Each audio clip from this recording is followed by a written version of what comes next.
Hey there, Jeff McKenna here. I just got back yesterday from a 3-week travel trip, which was amazing. And I am just so blessed to have had that opportunity. I'm not gonna go on and on about that here because this video is about a recipe that I like. So I'm gonna make some dinner tonight. I'm gonna share it with you on YouTube. So I think it's pretty delicious. We'll see how it turns out. We're gonna do some Zatarain's yellow rice with some wilted or sauteed spinach. And then we're gonna top that off with some pan-seared scallops. And I think it's gonna turn out pretty good. At the end of the day, how bad could all that be, right?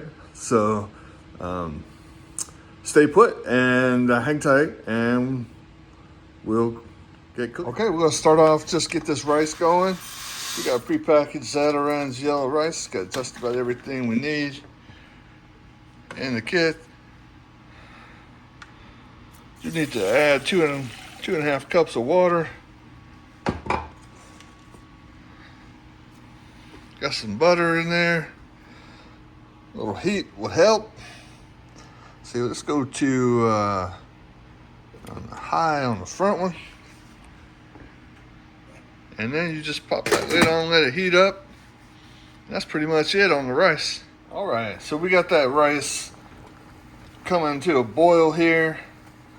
Once it's up to a boil, you can back down to just simmer and then just let it simmer for 25 minutes and it ought to be just about done. So we're gonna set it down just a little bit above low because on normal stoves, I go to low when doing rice, but this stove seems to be a little cooler than others. So I'm gonna keep it a couple notches above low. Once it gets down, I'm gonna start working on the spinach now. Okay, so we're just gonna saute, or some people may say, what's the other word I'm looking for? It just jumped out of my head. Basically, we're just gonna saute some spinach with some seasoning and some olive oil. So I'm gonna need, it's a fair amount of spinach. I need a little bit of olive oil, make sure we can get it all. But we're gonna season that up so that oil has nice flavor to it when it reduces that spinach. And then we're using Cavender's Greek seasoning. I've been using this stuff since I was a kid. My mom bought it and we had it in the house. You can put this stuff on anything. It's pretty amazing. Check it out, Cavender's Greek seasoning. And then we're gonna let that heat up a little bit, then we're gonna put the spinach on. All right, just take a look at that rice. Rice looks like it's doing pretty good. All right, so we got this oil nice and heated up for the spinach. Hopefully this pan isn't too hot. We got a little spinach we're gonna try to reduce here. Ooh, that is pretty hot. Not too bad. We just start off with that. And we just kind of want to reduce this. We're not trying to cook it. And so as it starts to get, that looks like a lot of spinach there, but it's going to keep reducing. It's going to not turn out to be as much as you think it is. So we're going to add as much as we can, as quickly as we can, get all of that spinach in there. And hopefully we have leftovers because I love spinach. I'm telling you, cooked, raw, I don't care. On its own, as an ingredient, spinach is the bomb. So we're gonna tend this here for a few, shouldn't take long, less than a minute. We won't have to sit here and watch the whole thing. And we'll be back here shortly. That's all we really needed on the spinach. That didn't take long at all. So we're gonna try to get this out of the oil. And again, that was just olive oil, Cavender's Greek seasoning, and spinach.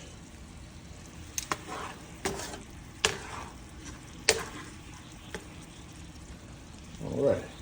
Okay. This rice is done cooking. We just took it off the stove. We're gonna let it sit for about 5 to 10 minutes to sort of firm up and settle down.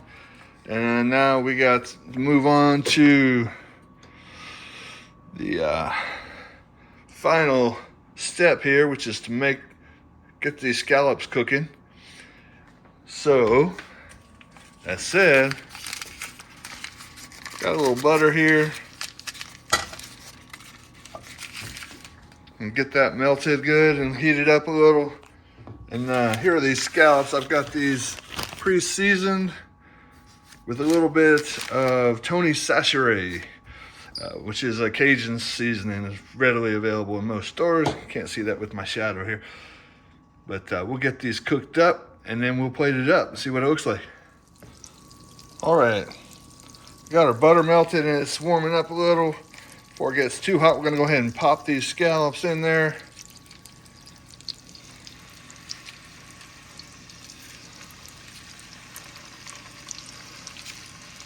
Whew, I think I dipped my finger in the butter there, got a little warm.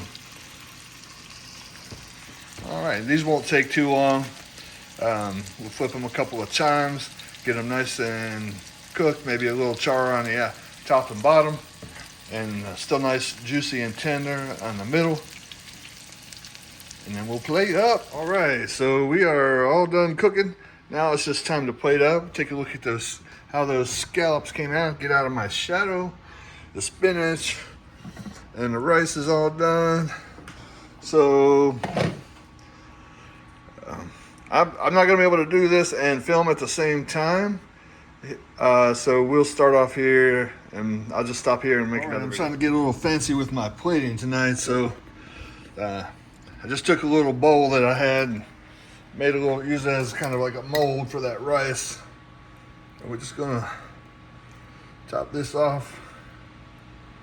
Some of that sauteed spinach.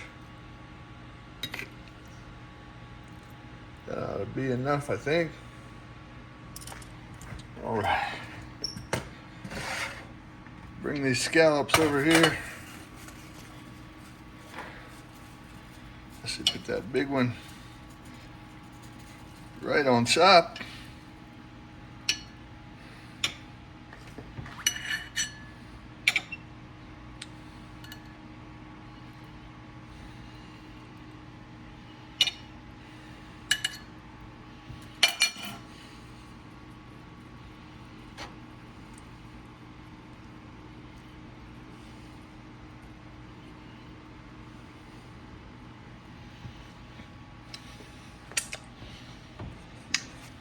All right, let's get a good look at that. Zatarain's, yellow rice with sauteed spinach and pan-seared scallops. I think it's gonna be delicious. All right, here comes the taste test. Get a good look at that. Got some scallops. Got the scallop, the spinach, and the rice all together there.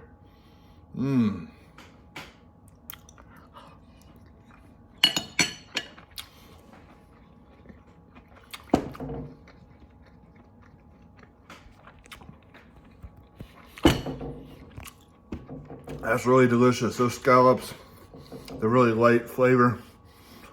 And the spinach is amazing. I love spinach sauteed with just a little seasoning, black pepper, garlic, salt. I used Cavender's tonight. But that is so delicious. This is a great way to kind of cap off my travel journey that I had. I'm getting ready for my first day at work tomorrow. First day back in several weeks. See if I can remember how to do my job. Luckily, I'll be able to work from home, make it a little bit of an easier transition. And yeah, I just want to throw something out there. When I was on my trip, I was actually in Colorado Springs, and I didn't know that Pikes Peak was out there. I don't know much about it, but I learned a lot about it. It's one of the hardest, most challenging, like single day climbs you can do in the US. It's like a 12 or 13 mile one-way hike. You can actually take a train down from the top, so you don't actually have to hike down after you get up to the top. But I think it's a 7,000 to 8,000 foot elevation change in 12 to 13. So I would really actually love to train to do that.